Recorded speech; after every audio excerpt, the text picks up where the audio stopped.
Hi, welcome to our pre-arrival orientation for new international students at Stephen F. Austin State University. This presentation is to welcome you as a new international student and also to review the materials that we sent you in your welcome admissions packet.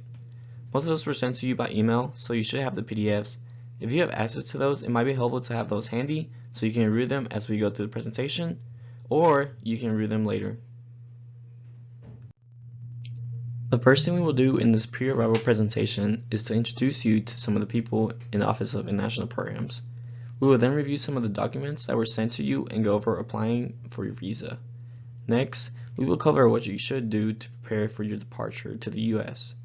Finally, we will review what you do once you arrive in the U.S. So if you didn't know, this is Texas. This big yellow star represents the town of Nacogdoches, where SFA is located. We're about halfway between Houston and Dallas in East Texas. So this video is produced by the Office of International Programs, and our logo is here to the right. To start off, we will go through who we are, where we are located, and what we do. Starting off with who we are, you probably met some of us already through the admissions process, but to start off, Heather Catton is the director of the program. Sarah Lohr is the admissions coordinator for the office. Enrique Venegas is the senior program associate. Inez Maxa is our study abroad coordinator. And I'm Omar Villatoro, the student worker for the Office of International Programs. We would also like to introduce some of our international ambassadors. There are 9 international ambassadors who are here to support incoming and current international students.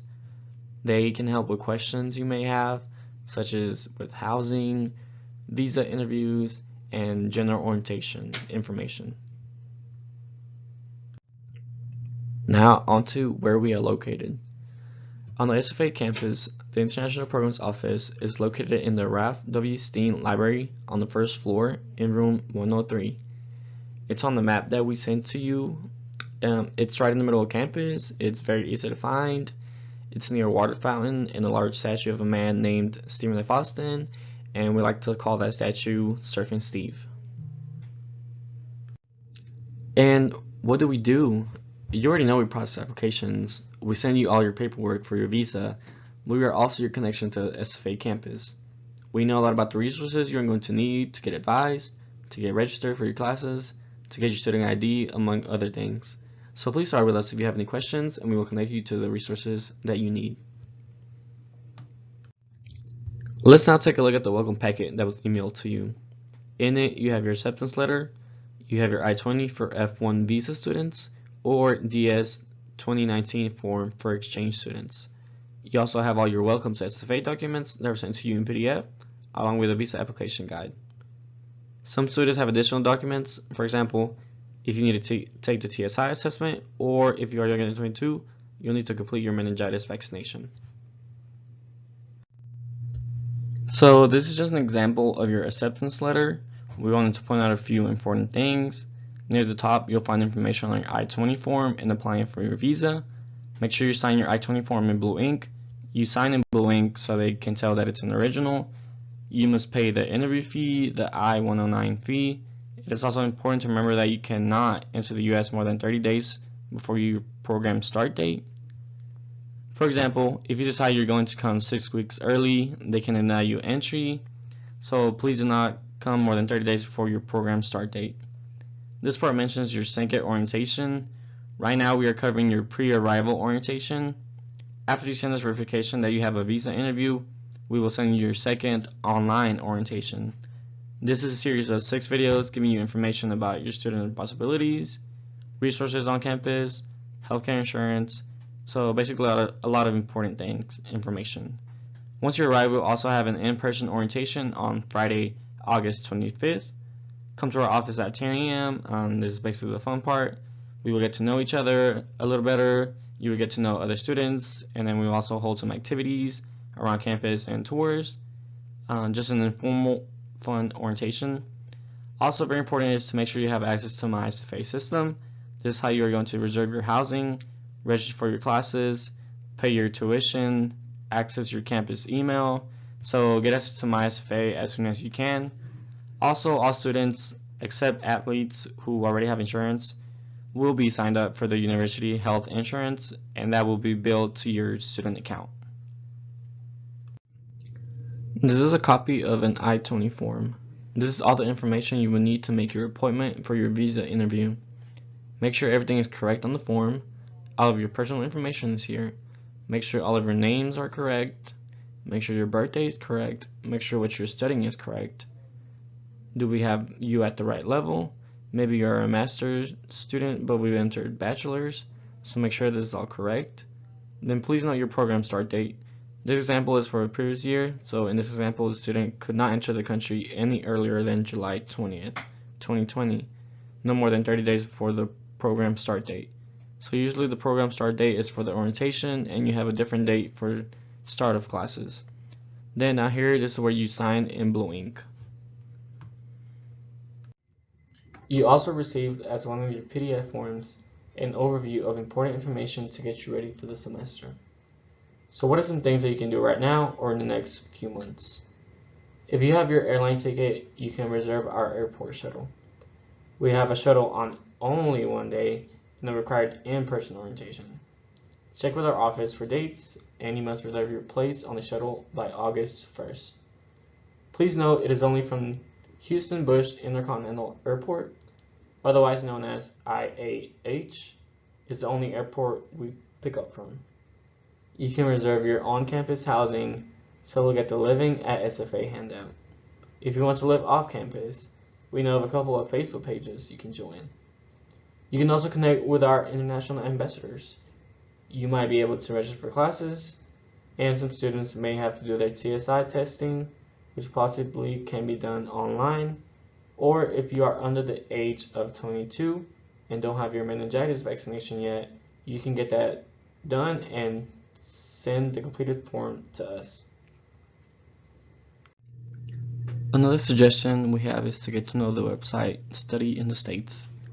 It has a lot of information about the responsibilities and the benefits of being an international student in the U.S. It will guide you from preparing to come to the U.S. to your first years as a student, studying and working, and what you can do once you complete being a student. You can find it by entering studyinthestates.dhs.gov/students. When you're applying for your visa, just a reminder that you need your I-20 form and make sure you sign it. You need to complete the I-901 and pay your CVIS fee. Then you schedule an appointment with your local embassy or consulate. Every embassy is going to be a little bit different, so make sure you contact them to find out where you will be applying for your visa. There might be different procedures in your country. We must repeat because these 2 points are so important. Remember that you cannot enter the U.S. more than 30 days before the program start date on your form, and that our airport pickup is only from Houston Bush Intercontinental Airport. Now let's look at pre-departure preparation. There are things that you can and cannot bring into the U.S. So in general, most fresh items are prohibited, so do not bring fresh meats, fresh fruit, or vegetables, including plants, basically anything live. Those will be confiscated from you, but some baked items and cheeses might be okay. But if you have something in mind that you want to bring, just look it up online to find out what is prohibited or restricted, so you're not bringing anything illegal into the U.S. Moving on to the second part of the pre-departure preparation, here's some important tips for before your departure. Make sure you have all your documents, your valid passport, your visa, your I-20 form, and the receipt of your I-901 form as well. We also recommend that you bring your letter of acceptance and your financial documents with you, but do not put any of these documents in your check-in suitcase. Be sure to have them with you in your carry-on luggage. Now onto your arrival into the U.S. When you arrive in the U.S., you will go through Customs and Border Patrol. They've created a video about what to expect, so go ahead and watch this if you've never traveled internationally. It is very helpful. Also, when you enter, you might be eligible to enter as a tourist, but make sure you tell them that you are entering on your student visa. you will want your stamp to be an F1 or a J1 for exchange students. You do not want to enter as a tourist. Another thing to note is if you arrive without all of your documents, they may deny you entry, or they might make you wait for a number of hours for a secondary inspection. If you do forget something and they allow you to enter, they will issue you an I-515A form. This allows you to come in temporarily to the US for 30 days, but then you have to provide them with additional paperwork. Now onto arriving at SFA. For transportation, be sure to reserve your seat on the free shuttle by August 1st. For housing, be sure to have completed your housing application and have reserved your room if you are living on campus. Now for check-in and orientation, during check-in we will make a copy of your student visa, print your arrival form, I-94, and have some fun and informal activities to introduce you to campus. We want to include document expiration while in the US. So here are some important things to know about your documentation. It's okay if your visa expires while you are in the US, as long as you don't want to leave and re-enter the US. Once you leave and want to come back, you'll need to get a new visa if yours is expired. Your passport cannot expire while you are in the US, so if you're getting close a few months out, make sure you get your passport renewed. Your I-20 or DS 2019 cannot expire, so make sure your program end date is in the future and let us know if you need an extension. Last but not least, congratulations, you've completed the pre-arrival orientation. We've given you a lot of links of websites that we've talked about and in the email that we sent you. So after you've scheduled your appointment for your visa interview, make sure you email us so we can send you the next part of your orientation. Of course, let us know if you have any questions, and we look forward to meeting you soon.